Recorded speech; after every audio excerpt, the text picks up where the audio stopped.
Bonsoir à tous, je suis Dr Kenny Ariel, je suis votre médecin qui parle de votre santé et qui aborde aussi le sujet de l'intégration des médecins étrangers en France.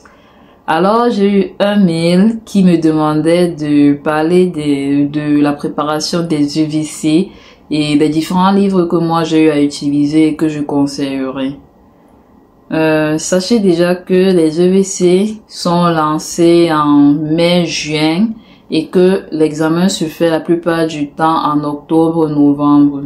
Du coup, si vous n'avez pas encore commencé à vous préparer, pardon, mettez-vous au travail parce que ça ne blague pas. Je vous jure que l'affaire là, non, c'est quelque chose. Pardon. Donc, premier conseil que je peux donner, c'est celui qui n'a pas encore commencé là, non, il n'a qu'à prendre ses documents et s'asseoir et commencer à bien apprendre parce que ce n'est pas la blague, ce n'est pas la blague. Premier conseil. Donc, il faudrait vraiment établir un programme de travail et être rigoureux envers vous-même.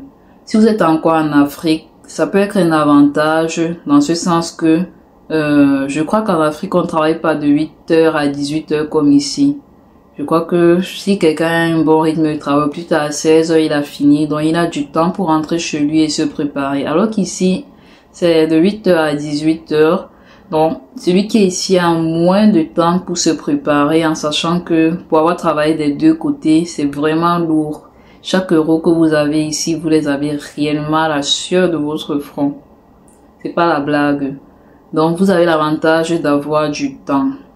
Mettez ce temps à profit pour vraiment étudier.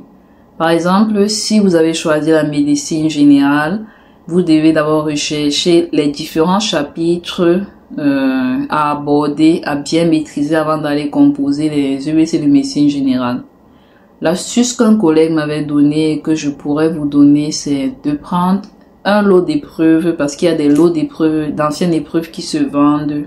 Donc, vous prenez un lot d'épreuves, vous essayez de répertorier tous les chapitres abordés depuis le début des EVC jusqu'à ce jour. Vous les répertoriez. Ensuite, vous voyez les chapitres qui sont sur lesquels il y a eu beaucoup de questions déjà posées. Vous considérez que ce sont les chapitres que vous devez lire en premier lieu. Donc, c'est déjà un conseil. Vous commencez par ces chapitres-là et puis les autres, vous les mettez en dernier lieu. Et un autre conseil qu'on m'avait donné, que je pourrais donner à quelqu'un, à un jeune frère ou une jeune sœur qui se prépare, c'est de ne pas étudier en négligeant le lot d'épreuves. Par exemple, si je travaille sur l'insuffisance cardiaque, je bûche bien, j'apprends bien mon cours sur l'insuffisance cardiaque et parallèlement, je regarde les épreuves, je vois quelles sont les questions qui sont le plus sorties sur l'insuffisance cardiaque. Est-ce que c'est le traitement d'une crise d'insuffisance cardiaque aiguë? J'essaie de vraiment bien potasser la réponse à cette question et de bien apprendre aussi les autres questions. Donc voilà une autre astuce que je pourrais vous donner. Troisièmement, il y a le facteur travailler en groupe ou pas. Franchement, c'est une question qu'on m'a posée, mais je pourrais pas répondre. Je pourrais dire que c'est vraiment personne dépendant. Moi, depuis mon début en médecine, je n'ai jamais été trop travailler en groupe. Moi, j'ai plus été travail seul. Du coup, moi, j'avais choisi de travailler seul. Il est bien vrai que j'ai bossé avec un ami, mais lui il préparait les EVC des urgences, alors que moi je préparais gériatrie. Donc je pourrais vraiment pas dire qu'on a bossé ensemble. C'était beaucoup plus pour s'encourager en fait. Mais si vous êtes vraiment fan de travail en groupe, je trouve que c'est important.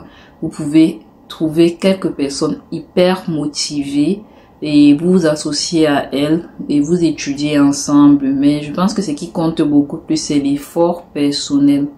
Ça compte énormément. Donc, voilà un autre conseil que je pourrais donner. Une autre question qui m'a été posée, c'est groupes d'études, du genre les groupes de formation qui sont proposés. Est-ce que je conseillerais ou pas? Vraiment, je pourrais dire que c'est personne dépendante.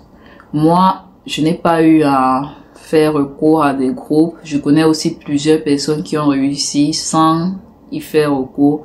Mais vraiment, c'est personne dépendant et puis ça dépend de la motivation que vous avez. Le groupe, je trouve que c'est important dans ce sens que ça te booste. Quand tu penses au dos que tu as mis, à l'argent autant pour moi que tu as mis pour pour s'inscrire dans un groupe d'études, ça te motive d'office à y aller et à respecter ce qu'ils disent.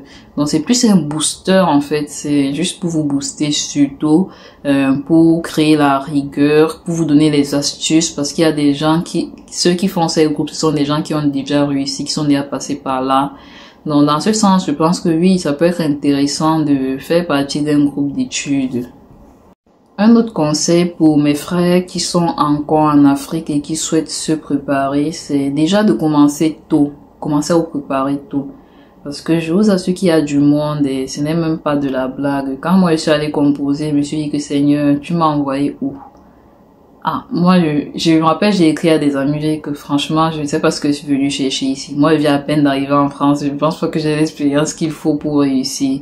Et on m'a dit non, tu as toutes les compétences, ils m'ont encouragé. Donc déjà, comme je vous disais, commencez à vous préparer tôt. Préparez-vous tôt parce que vraiment, c'est tout, vous imaginez tous ceux qui ont fréquenté hors de l'Union européenne. Il y a des gens de l'Asie, des pays, Iran, Bengale, bref, je connais pas les pays d'Asie. Mon cours de géographie, c'est à sortir ma tête, je me rappelle plus. Bref. Il y a l'Afrique de l'Afrique du Nord, il y a l'Afrique de l'Ouest, il y a l'Afrique centrale. Donc, ce sont des pays, tous ceux qui ont fréquenté hors Union européenne et qui souhaitent venir en France, là, on concourt tous ensemble, vous imaginez. Donc, si vous ne vous préparez pas bien, non, vous allez bien échouer. Je dis bien échouer. Donc, on va se préparer tôt et on est rigoureux. Ma vidéo étant déjà longue, je pense qu'on va faire une partie 2. Et puis, si ça t'intéresse, like, commente, abonne-toi. Maintenant, si tu commentes et que je trouve que j'ai assez de commentaires, j'ai assez de personnes qui s'abonnent et que j'ai assez de partages là, je pourrais continuer à te faire la partie 2. À bientôt!